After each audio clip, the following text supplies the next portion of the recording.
오늘 사랑의 내용은 불의를 기뻐하지 아니하며 진리와 함께 기뻐하고 라는 말씀입니다.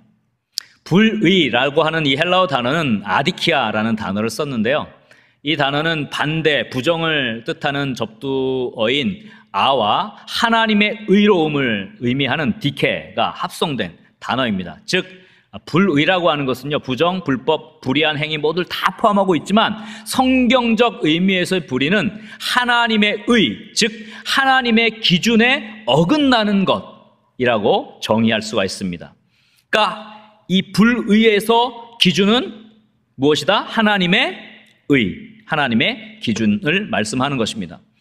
반면에 진리와 함께 기뻐한다고 했는데요, 진리라고 하는 이 헬라어 단어는 알레테이아라는 단어를 썼습니다. 물론 예수님 자신이 진리시기도 하지만 대부분 이 알레테이아라는 진리라는 단어를 썼을 때는 하나님의 뜻, 참된 가르침을 의미합니다, 성경에서.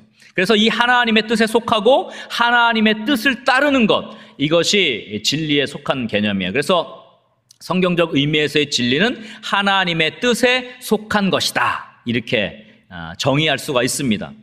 그래서 이것을 합쳐보면 불의를 기뻐하지 아니하며 진리와 함께 기뻐하고 라는 오늘 이 9번째 사랑의 태도를 정리하면 이렇습니다. 사랑이란 하나님의 기준에 어긋나는 것은 어떻게 하는 거예요?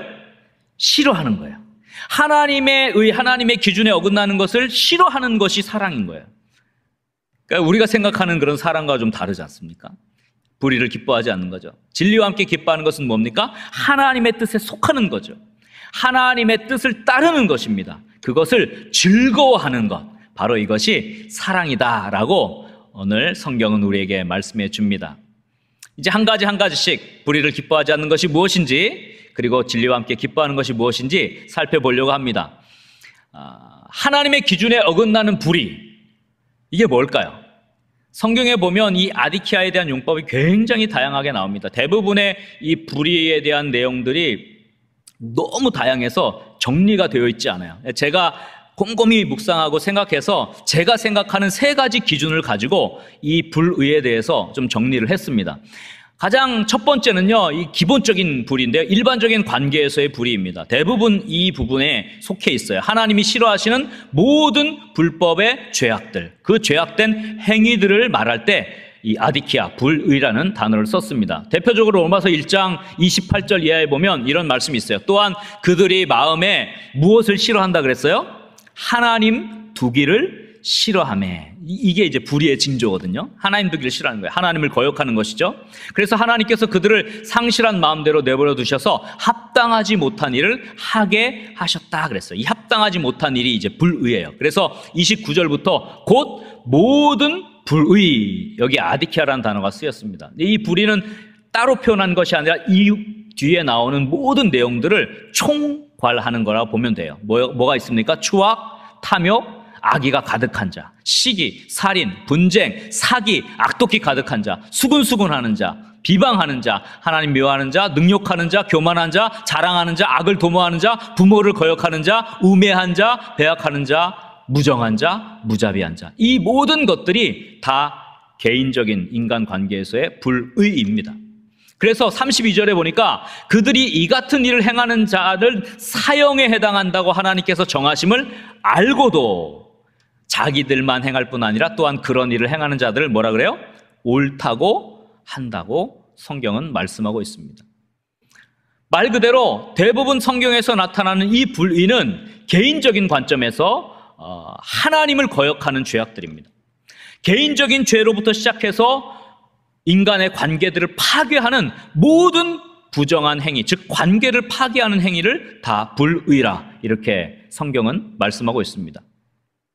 근데 조금 더 나아가서 두 번째로 공적인 관계에서의 불의가 있습니다. 이것은 기준이 뭐라 그랬어요? 하나님이 기준이어야 하는데 자기가 기준이 돼서 불공정한 판단을 하는 모든 행위들을 불의라고 성경이 말합니다. 이것은 개인 간의 관계가 아니라 공적인 직위를 가진 사람들의 입장에서의 불의를 말해요.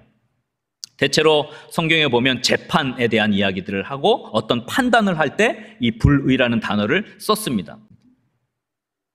재판관으로서 불법을 행하는 것들을 말하죠. 불공평하고 불공정한 판단하는 것입니다.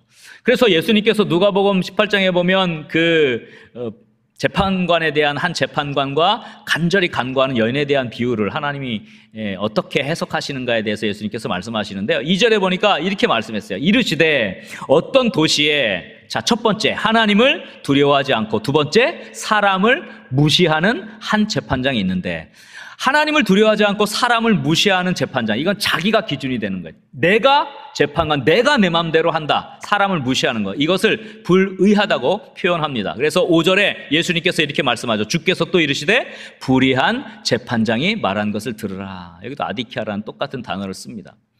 그래서 많은 경우 어떤 공직에 있거나 또 공적인 자리에 있거나 직분을 맡거나, 교회에서도 마찬가지, 직분, 어떤 교사나 또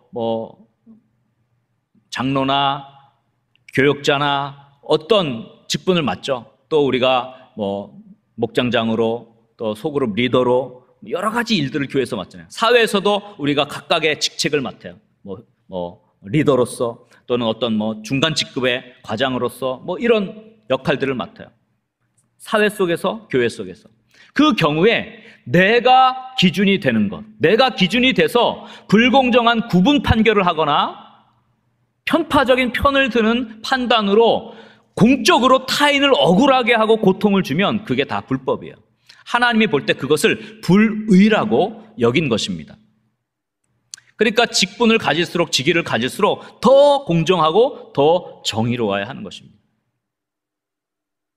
그 다음에 조금 더 깊이 나아가서 하나님과의 관계에서 불의해요. 세 번째인데요. 이거는 자신의 영광만을 구하는 모든 행위들을 가리킵니다. 예수님께서 요한복음 7장 18절에서 이렇게 말씀하셨어요. 스스로 말하는 자는 자기 영광만 구하되, 스스로 말한다는 것은 하나님께 말씀을 받아서 말하지 않고 자기 말을 한다는 얘기예요. 자기 말을 하는 사람은 자기 영광만 구한다 그래요. 그런데 보내신 이의 영광을 구하는 자, 이거 뭐예요? 하나님을 말하는 거죠. 하나님의 영광을 구하는 자는 어떻다고요? 참되니 그 속에 뭐가 없다고요? 불의가 없느니라. 하나님의 영광을 구하는 자가 참된 자예요. 그 속에 불의가 없는 거죠. 하나님의 영광을 구하지 않고 자기의 영광을 구하고 스스로 말하는 자는 불의가 가득한 자다, 그런 뜻입니다. 하나님의 영광을 구하지 않는 것, 자기의 영광을 구하는 모든 행위들이 불의라 성경은 말씀합니다. 그래서 이렇게 성경에 나타난 불의라는 개념을 좀 다 정리하면 하나님의 기준에 어긋나는 불이에요. 이것을 우리가 기뻐하지 않아야 된다는 거예요. 이게 사랑인데, 첫째는 하나님이 싫어하시는 죄를 멀리하는 것이고, 내가 자기 자신이 기준이 돼서 사람을 억울하게 하는 그런 판단을 하지 않고 하나님의 기준으로 공의롭고 정의롭고 공평하게 판단하는 것이 사랑이고, 그 다음에 세 번째로 자신의 영광이 아닌 하나님의 영광만을 구하는 태도가 바로 사랑이라는 것입니다. 불의를 기뻐하지 않는 사랑입니다. 그런데 많은 그리스도인들이 내가 무슨 불의를 기뻐해, 이렇게 이야기합니다. 그러나 오늘 이 말씀에 비추어 보면 많은 불의가 우리 안에 있는 것을 발견해요. 비방과 수군댐, 악의, 이간질, 시기, 다툼을 일으켜요. 그러면서도 내가 불의를 기뻐해, 나는 그렇지 않아 라고 스스로를 인정하지 못하는 사람들이 있어요. 또 어떤 직위나 어떤 직책을 가지고 있으면서 하나님 기준에 의한 공정한 판단이 아니라 자기 마음에 드는, 자기 편이 되는 사람들을 가르고 편을 가르고 자기 중심적인 판단으로 사람들을 무시하고 억울하게 하고 고통을 주고 있으면서 나는 불의를 기뻐하지 않는다, 이렇게 얘기하고 있는 사람이 얼마나 많은지 모릅니다.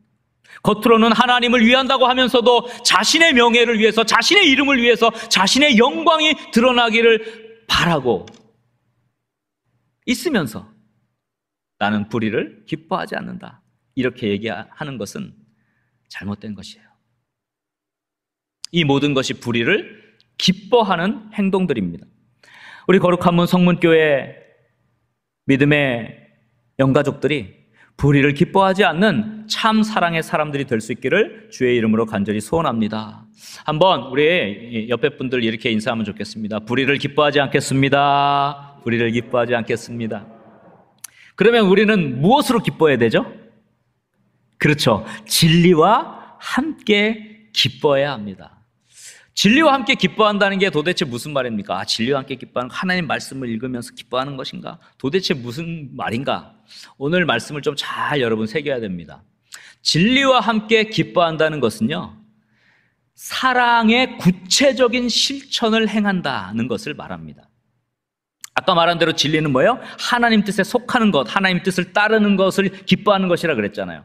자, 하나님 뜻에 속하여 그 말씀대로 따르는 것을 기뻐하고 즐거워하는 것이 참 사랑이라면, 이 사랑과 진리는 어떤 관계일까요? 사도 요한이 분명하게 우리에게 말씀해 주었습니다. 요한일서 3장 18절 19절 너무 잘 아는 유명한 말씀인데요. 자녀들아, 우리가 말과 혀로만 사랑하지 말고, 그죠? 이것은 그냥 거칠에 말로만 하는 사랑이라는 거예요. 어떻게 사랑하자는 겁니까? 행함과 진실함으로 하자 그랬어요. 사랑에 대한 이야기를 지금 하고 있습니다.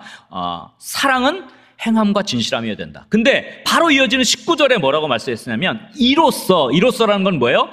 말과 혀로만이 아닌 행함과 진실함으로 사랑함으로써, 그렇게 사랑함으로써 우리가 어디에 속한 줄 안다는 거예요? 진리에 속한 줄 알게 된다는 거예요. 또 우리의 마음을 주 앞에서 굳세게 한다는 겁니다. 우리 마음이 담대함을 얻는다는 것입니다. 즉, 사랑은 말로 하는 것이 아니라 결과물, 즉 행함과 진실함이라는 구체적인 실체가 있다는 것을 말해요. 이것이 진리에 속했다는 증거이고 내가 진리를 따르고 있다는 증거라는 것입니다. 사랑의 완성은 진리의 완성과 일치합니다. 여러분, 진리가 뭐예요? 예수님 자체가 진리이시잖아요. 예수님이 뭐예요? 하나님이 무엇입니까? 하나님은 사랑이시라 그랬죠. 사랑이 완성되면요, 진리가 완성돼요. 오늘 우리 찬양했는데 사랑은 영원한 것이죠. 사랑이 영원하다. 진리는 하나님의 뜻, 하나님의 말씀대로 사랑하며 사는 삶이 진리에 속하여 진리를 따르는 삶이에요. 하나님이요, 우리들에게 원하는 게 있어요. 우리들의 무슨 나긋나긋한 감성이나 좋은 기분, 이런 걸 하나님이 원하시는 게 아니에요. 어떠한 상황, 때로는 고통 속에서도, 절망 속에서도, 아픔 속에서도 거기에 매몰되지 않고 사랑할 수 있는 태도를 하나님이 원하시는 거예요. 하나님이 원하시는 것은 구체적인 우리들의 태도, 사랑의 결정체, 사랑의 결실물, 이것을 원하시는 것입니다. 그것이 진짜 하나님을 사랑하는 것이고 우리를 위해 피 흘려 돌아가신 예수 그리스도를 사랑하는 증거입니다. 우리가 진리와 함께 기뻐한다는 것을 증거하는 것입니다. 믿습니까? 그래서 정리를 하면 두 번째, 진리와 함께 기뻐한다는 게 뭡니까? 하나님의 뜻에 속하여 따르는 것을 즐거워하는 진리에 속한 사랑이 무엇입니까? 한번 저를 따라했으면 좋겠습니다. 말과 혀로가 아닌 행함과 진실함으로 구체적 실체가 있도록, 다시 한번 구체적 실체가 있도록 사랑하는 태도를 가리킨다. 이것이 진리와 함께 기뻐하는 사랑입니다. 사랑은 우리 그리스도인의 삶의 중심입니다. 우리들이 하나님을 바로 안다는 증거입니다. 예수님을 바로 믿고 있다는 증거입니다. 중요한 것은 사랑은 반드시 구체적인 실체가 있어야 한다는 것입니다. 요즘 반려견들을 많이 기르잖아요. 강아지 많이 기르는데 강아지를 이렇게 보면서 부드러운 음성으로 네가 미워, 네가 미워. 그런데 손으로 이렇게 싹 쓰다듬으면 강아지가 주인이 나를 미워한다고 생각할까요? 나를 사랑한다고 생각해서 꼬리를 칠까요? 밉다고 얘기하면서 쓰다듬잖아요. 그러면 꼬리를 쳐요. 왜? 주인의 태도가 나를 사랑한다는 걸 알기 때문에. 근데 반대로 참 사랑스럽구나 그러면서 뒤통수 딱 친다고 생각해 보세요. 강아지가 깨갱 하면서 왁 하죠. 사랑한다고 말은 하지만 태도는요, 뒤통수를 때리는 거예요. 거기서 이것은 사랑이 아니구나, 그걸 느끼는 겁니다. 물론 언어도 중요해요. 말도 중요합니다. 그러나 더 중요한 것은 태도입니다. 어떤 한 선생님이 자신이 맡고 있는 초등학교 1학년 어린 학생들에게 추수감사절을 맞아서 감사할 게 뭐가 있는지 그림으로 좀 그려오라고 그렇게 숙제를 냈습니다. 근데 이 학교는 아주 가난한 지역에 있는 학생들이어가지고요. 그 어린 학생들이 대부분 가난한 집이에요. 그래서 선생님이 아이들이 뭐 감사한 일이 있어서 그림을 그려올까 이렇게 궁금해하고 있었습니다. 아이들이 이제 그림을 그려왔는데 뭐 그래도 식탁을 그리고 거기에 이제 추수감사절이니까 미국은 칠면조도 잡고 하니까 뭐 칠면조도 그리기도 하고 뭐 부모님도 그리기도 하고 뭐 다양하게 감사할 제목들을 그려왔어요. 그런데 한 학생이 제출한 그림에 이렇게 투박하게 생긴 손이 하나 그려져 있는 거야. 초등학교 1학년이 뭐 얼마나 잘 그리겠어요. 손이 이렇게 하나 그려져 있는 거예요. 네, 다들 이게 뭐지? 다른 그림하고 완전히 다른 거예요. 그래서 다들 생각하는 거야. 이건 아마 우리에게 음식을 주시는 하나님의 손일 거야. 아니야, 농부의 손일 거야. 아니야, 우리들에게 음식 차려주는 부모님의 손이 아닐까? 뭐 다양한 이야기들이 오고 갔어요. 근데 선생님께서 그 어린 학생의 이름이 더글라스였는데 더글라스에게 얘야, 너가 그린 이 손 감사의 제목으로 가져왔는데 이 손이 도대체 누구 손이야? 이렇게 물어봤어요. 그랬더니 그 어린 한 학생이 이렇게 얘기합니다. 그것은 선생님 손이에요. 이렇게 말해요. 깜짝 놀랐습니다. 이 더글라스라고 하는 어린 학생은 그 반에서 가장 작고 또 왜소하고 또 못생기고 꾀죄죄해가지고요, 그 반에서도 좀 따돌림을 당하는 학생이었어요. 그 아이가 다른 친구들과 어울리지 못하고 혼자 이렇게 구석에 앉아 있을 때 가끔씩 쉬는 시간에 선생님이 그 더글라스를 이렇게 쓰다듬어 주면서 힘내라, 열심히 해라 그랬대요. 그 아이에게 그것이 사랑이에요. 사랑이란 외로운 어린 학생 더글라스를 쓰다듬어 주었던 선생님의 그 손길이에요. 구체적인 거죠.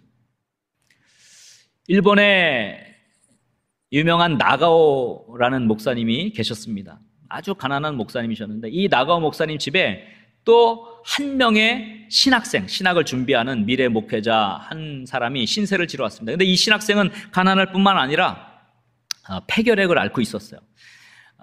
결핵, 요즘에는 많이 없지만 옛날에는 결핵 환자들이 많았잖아요. 결핵 환자들은요, 집을 내주지 않아요. 새방을 얻을 수 없고 하숙도 구할 수 없어요. 왜? 거기에 그 병균이 없는다 그래가지고 길거리에 다 내쳐집니다. 모두가 싫어하는 폐결핵을 앓는 이 가난한 신학생을 이 나가오 목사님이 가족같이 대해주고 같이 지내게 합니다.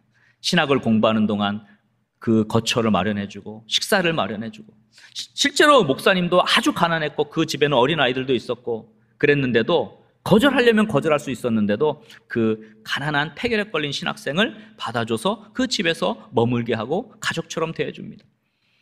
그 과정을 통해서 이 신학생은 신앙이란 바로 사랑이구나, 그걸 몸으로 체험할 수 있게 됩니다. 근데 이 신학생이 후에 세계의 가가와라고 불려지는 가가와 도요히코 목사님입니다. 목사님이 되었습니다. 이 가가와 목사님은 고베의 빈민가에 뛰어들어서 사랑의 전도자로 그 이름을 세계에 알리는 유명한 목회자가 됩니다. 이 가가와 목사님이 이런 이야기를 했어요. 사랑이란 남의 실패나 실수에 뒤치다꺼리를 하는 것이다, 그렇게 얘기했어요. 그 빈민가에서 맨날 실패하고 좌절하고 실수하는 사람들 다 뒤치다꺼리 해주는 거예요. 평생. 일본 최고의 사랑의 전도자로, 복음 전도자로 이름을 날리게 됩니다. 그 이유는 이 가가와 목사님이 폐결핵을 앓던 자신을 받아준 그 나가오 목사님 부부의 사랑을 받고 이것이 진리구나 라고 깨달은 것 때문에 되어진 것입니다. 여러분, 사랑이란 무엇입니까? 아무도 받아주지 않는 폐결핵 걸린 가난한 신학생을 받아들여서 함께 가족같이 지낼 수 있는 것, 그것이 사랑이죠. 구체적인 것입니다.